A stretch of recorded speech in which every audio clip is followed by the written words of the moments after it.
मेरी खूबसूरत ज़िंदगी। आज इस खूबसूरती का एक खूबसूरत ख़त मिला। एक हसीना का हसीन पैगाम मिला। वह जन्मदिन, ये ख़त मेरा नाज है। तुम मेरे जीने का खूबसूरत फ़रेब भी हो और खत अमृता का। मेरे गीतों की जान, आज तुम्हारा खत मुझे नसीब हुआ। मैं ज़िंदगी की शुक्रगुज़ार हूँ जिसने मेरे खतों के जवाब मुझे ला कर दिए। पर मेरे सारे खत तुम्हें क्यों नहीं मिले? यह मेरा 7वां खत है। 3 मैंने नेपाल जाने से पहले लिखे थे। एक तो उसी दिन लिखा था जिस दिन मैं अपना चैन 900 मील दूर भेज कर आई थी, 21 तारीख को।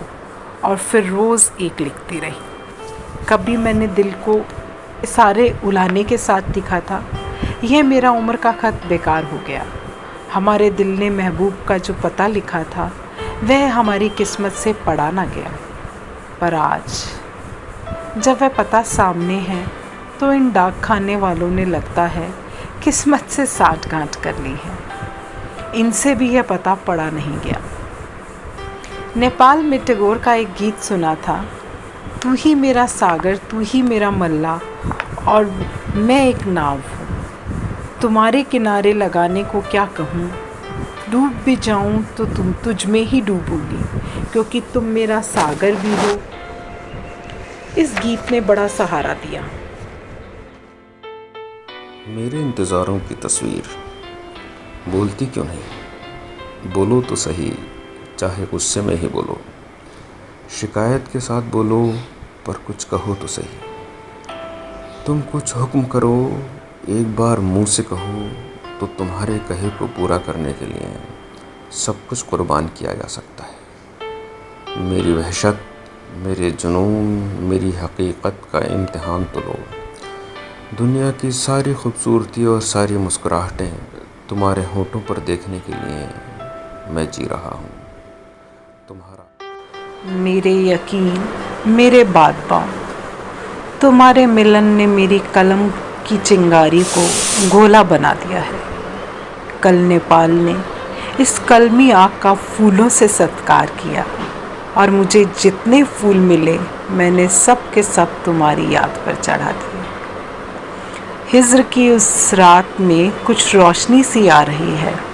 मेरी इस कविता में तुम्हारी याद की बत्ती लपक लपक कर जल रही थी। रात के 11:30 बजे तक इसी रोशनी का जिक्र चलता रहा।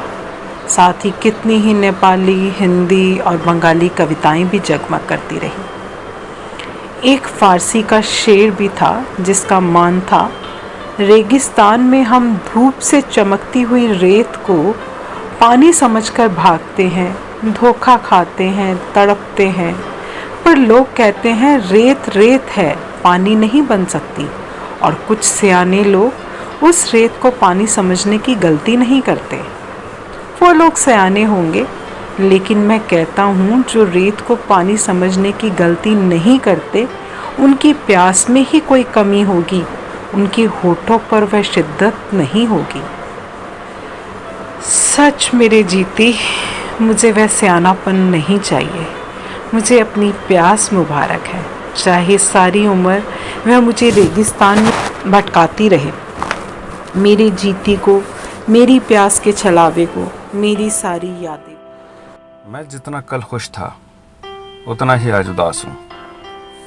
जी करता है सब कुछ छोड़कर, ये सारी दूरियां लांघ कर तुम्हारे पास आ जाऊं और फिर तुम्हारे बगैर कहीं ना रहूं। आशी, तुम्हारे बिना जीना जीना नहीं लगता, एक सज़ा लगती है। किसका जी करता है कि ज़िंदगी रहते सज़ा काटे।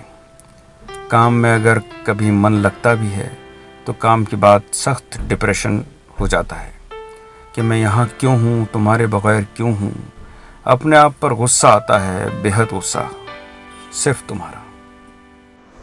राही, तुम मुझे संध्या के समय क्यों मिले?